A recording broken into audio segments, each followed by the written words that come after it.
12th Intermodal Africa 2014 exhibition and conference was a huge success. It created the opportunity for maritime stakeholders to increase their business networks. It exposed them to new products and services and provided an environment for stakeholders to be imparted with cutting-edge information through the interactive lecture sessions handled by assemblage of maritime luminaries. Our spotlight is on the topics treated at the sessions and the insights they communicated to the participants. Welcome to the Axis, where we examine the port as the axis of the Nigerian economy. I am Tola Alade. Stay tuned. We'll be back shortly. The participants at the just concluded 12th Intermodal Africa 2014 got their knowledge banks enlarged, courtesy of the quality speakers the organizers lined up for the event. It is not in doubt that the ideas gleaned from the lectures will empower the participants to increase their success rates in their various businesses. The maritime sector, unarguably, is the gateway to the Nigerian economy, given the country's status as a consuming nation. It was against this backdrop that experts at the recently concluded 12th Intermodal Africa Conference, which held in Lagos, urged the Nigerian government to foster a robust and productive public-private partnership that will create the required enabling environment for marine operations, thus promoting overall economic well-being of the country. Speakers at the conference addressed topical issues such as increasing private sector investments into the African maritime sector, strengthening the maritime industry, the various private and government initiatives, port and infrastructure development in African ports to improve service delivery, why port congestion, a Nigerian port case study, and developing transport facilities connected to seaports, intermodal connections and facilities, industry trends and issues. The maritime sector remains a key sector of the economy whose enormous potential deserves continuous harnessing in order to meet the expectation of government and the citizens. Over the last 2 years, Nigeria has been carrying out a number of reform measures aimed at enhancing the operational efficiency in our various ports. For instance, 24 hours operation has been achieved in the Lagos ports, where more than 60% of our port activities take place. In the long term, the federal government is making concerted efforts towards ensuring the development of deep sea ports across the country. This is the ultimate solution to the current port congestion, as the cargo handling are presently beyond their design capacities. The federal government has recently approved the development of the Lake Deep Sea Port here in Lagos, which is expected to handle bigger vessels and also create employment. The port is to be developed under public-private partnership initiative. The Chief Executive Officer, Tinkan Island Container Terminal Limited, Mr. Yehuda Kotik, addressed the issue of port and infrastructural development in Africa. He emphasized that for a smooth delivery of service to customers at the ports, relevant authorities should have an integrated system of activities. And service delivery is not only infrastructure. You can see it's many components. If all of them together, with some of them to be regulated by the government. For example, the trucks, the beautiful trucks that you have seen, you can see it on the road. If the government will put an end to it, and only trucks for no more than 10 years will move on the roads, and if all the governmental authorities will work like the terminals, 24 hours a day, 7 days a week, I think we move well. And if, when there is rain, you don't have to swim, you can continue to go with the car or with the rail, excellent. So this is the only way. If we combine all the forces together and we move together to reach this target, we can do it. And then the delivery of the cargo to the customer will go smoothly and well. Port congestion has remained a serious issue that affects general port operations. Mr. Innocent Ubuji, Senior Manager, West Africa Container Terminal Limited, addressed the issue of port congestion. Low turnaround time increases traffic and eventually leads to congestion. The turnaround time still have to do with the equipment in the terminal. If they don't have equipment, they can't load the trucks faster for the trucks to leave the terminal. We also have the port police, minimal or no enforcement of the law. They are supposed to work with MPA to enforce the traffic law in the port. We look at congestion on the access roads leading to the port, state of the roads. Most of the roads are in a very bad state. And we find most trucks getting either containers falling down, you can't access the port easily, attitude of the truck driver, just like I mentioned, state of the truck center, gate process, a lot of bureaucratic process at the gates, which can be streamed down. Terminal challenges, we've already mentioned the limited crane space, manpower, lack of facility. Lack of facility is very important. These trucks are not supposed to access the port once they come. They are supposed to access the port once they have business in the port. Because there is no hold for them to park somewhere. They all come into the port and park in the port.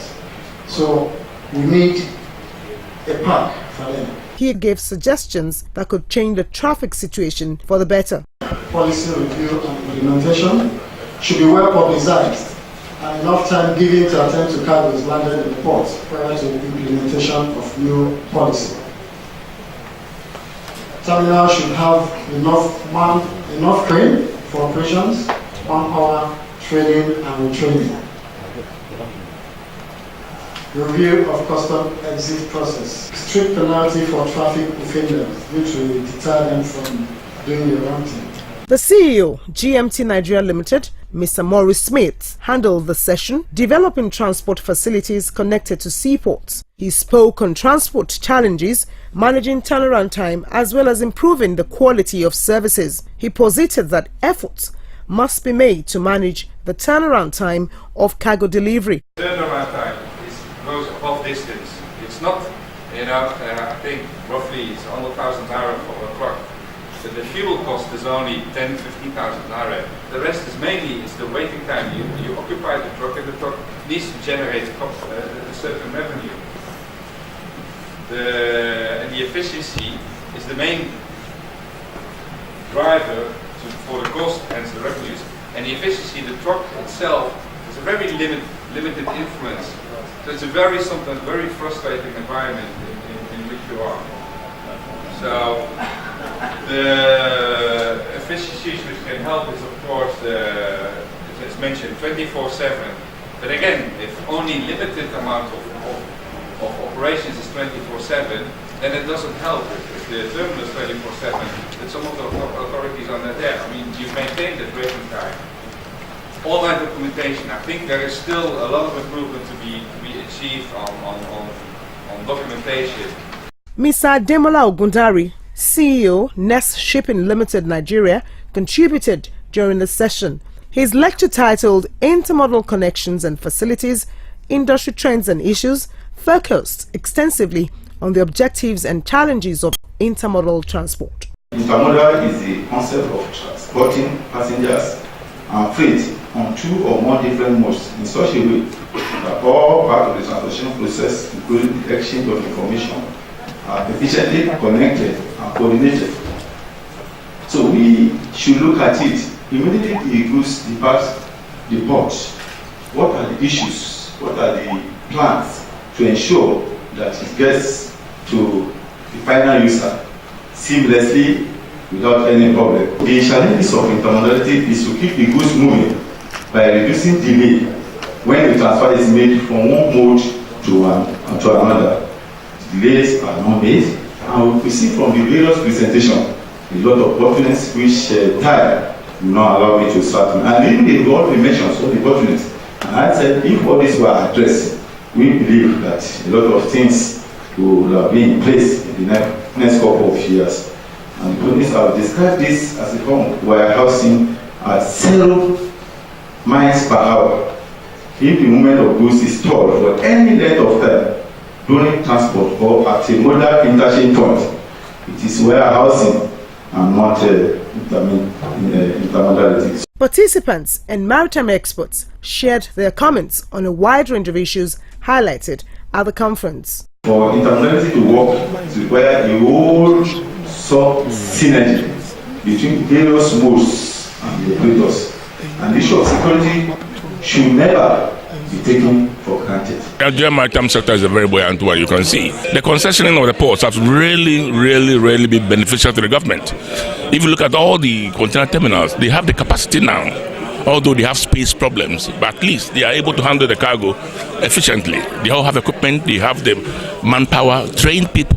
All of them, all the 5 terminals that are handling containers, they are all well done. I mean, so if you bring on Badagry and you bring on Lekki. Government is trying to do everything, to encourage efficiency in the ports. Having more investment, expanding the ports. The terminal operators are expanding their terminals to accommodate more cargo. The government is encouraging new investment in new areas for expansion to have more cargo. But there's still something to be done, and they have to think of the routes, the access routes into the port, the access routes as they get out of the port. They have to think of the rail system. They have to think of the water, transshipment locally, not transshipment from one country to another, but using the waterways. Given the robust assessment of Africa's maritime realities, challenges and the solutions proffered during the conference, it is hoped that African policymakers will expedite developmental projects and programs that will guarantee the well-being of the continent and its citizens. It was a night of glamour and rich cultural display as the Nigerian Ports Authority treated delegates of the 12th Intermodal Africa Conference to a grand dinner ceremony in Lagos. For the international delegates, the dinner gave them an experience of Nigeria's rich cultural diversities. It was an evening of unprecedented glamour, rich artistic and cultural display as the Nigerian Ports Authority (NPA) hosted delegates of the 12th Intermodal Africa Conference to a grand dinner ceremony in Lagos. The chief host, Malam Habib Abdullahi, enjoined the guests to enjoy the warmth and hospitality of the country in terms of music, dance, drama, meal, amongst others. Nigeria is a very big country. Over 160 million people, with different tribes, different ethnic groups, about over 200 ethnic groups actually. We are all united in our own ways. We have also divergent cultures. At the same time, we are united by the economy, by the politics, and quite a number of other things.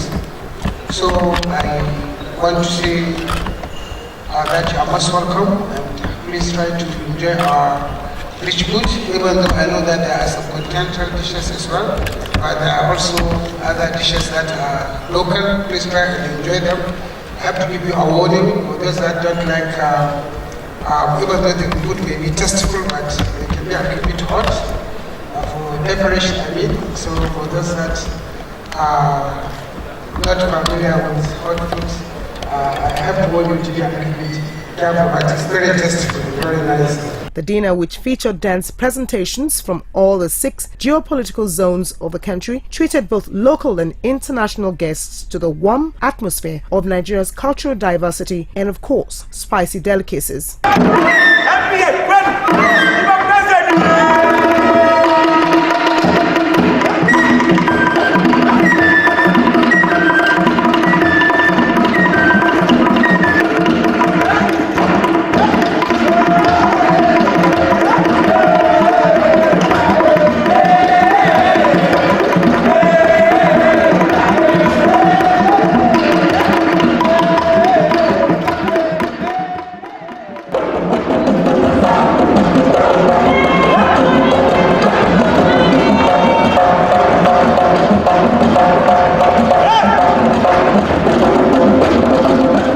The Minister of Transport said the dinner ceremony is another pointer to NPA's commitment to maritime development and hospitality. It's a wonderful opportunity to showcase the potentials and the capacity of the Nigerian Ports Authority, and I believe in the very near future we would achieve that level of excellence that would compare to the world standard in terms of maritime operations in Africa.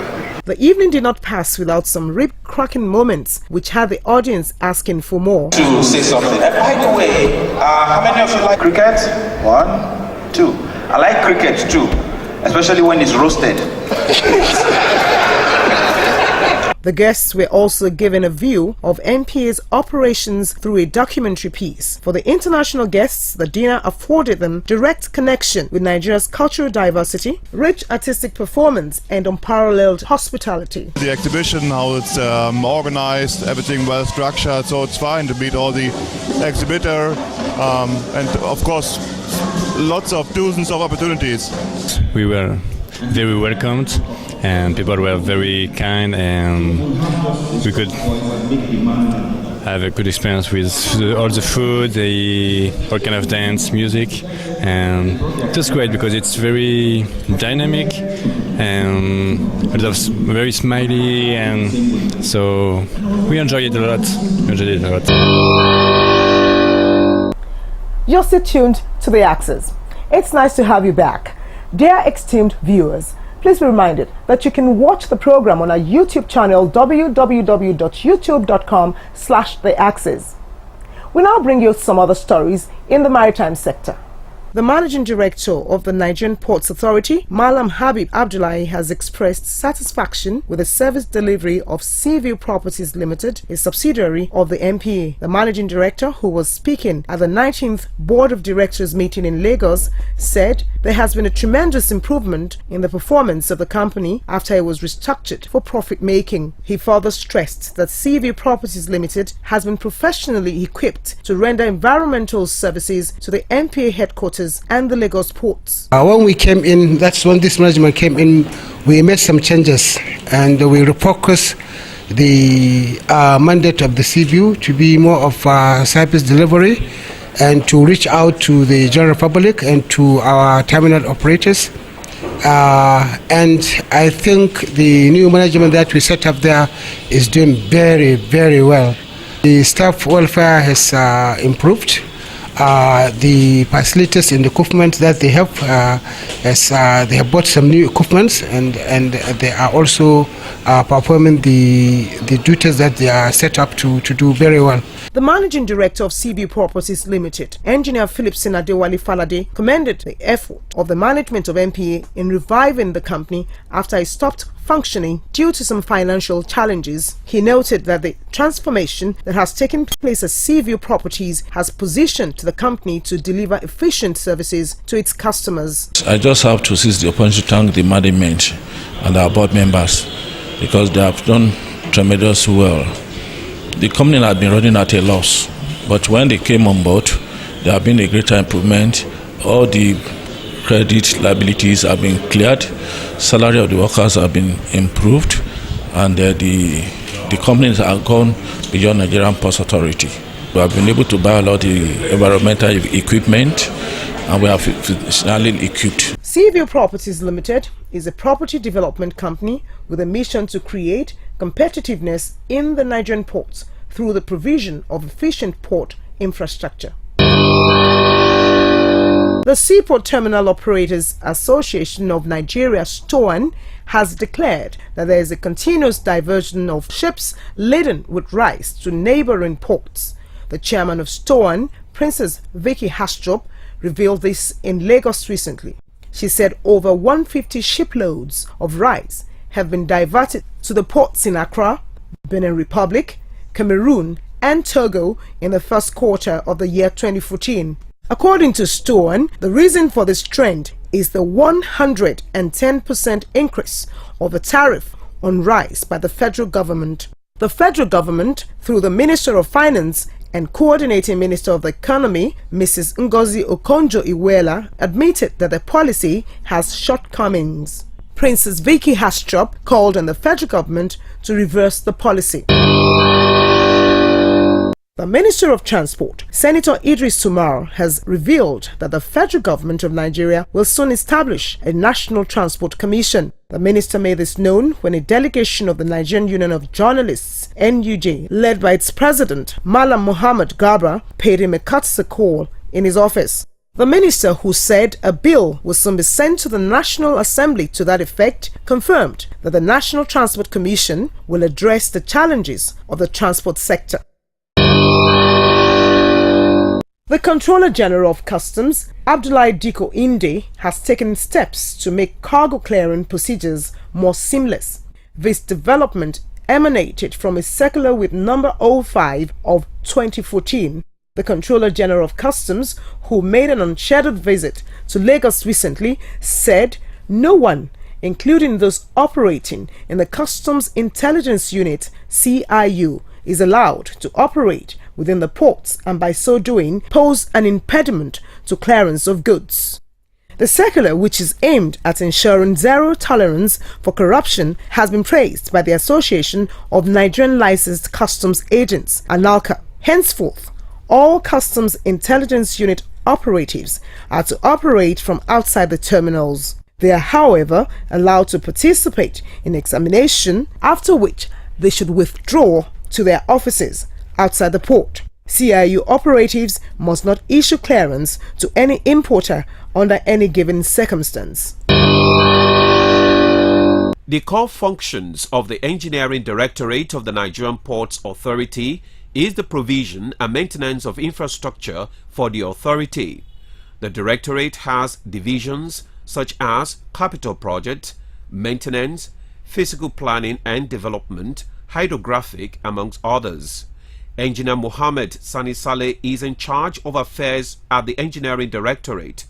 The Axis recently had an exclusive interview with him where he spoke extensively on the stages of completion of some major projects being handled by the NPA. He explained that most of the projects were given priority attention as a result of government's commitment to developing new port infrastructure and the maintenance of the existing ones. We are dealing with scarce resources and therefore projects are normally prioritized. But I can say by and large we've done quite well. If you go to the Tinkan Island port now, the rehabilitation of the Tinkan Island quay wall and quay apron is about 98% completed, which is very remarkable. Of course, it's a project that has lingered for quite a bit, but by and large it has been done.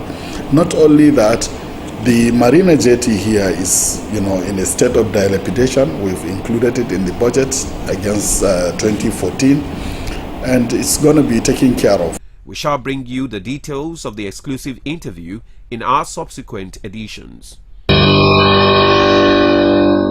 It's now time to bring you the shipping position. 20 vessels arrived at the Lagos Pilotage District. 1 arrived with raw sugar, 2 with bags of wheat, 1 with fertilizer, 4 with general cargo, 1 came with bags of rice, and 1 with steel products. 1 with bags of gypsum, 1 with containers, 1 with bags of salt, 6 with petroleum products, and 1 came in ballast. 52 vessels are expected at the Lagos Pilotage District, while 3 motor tankers are waiting to berth.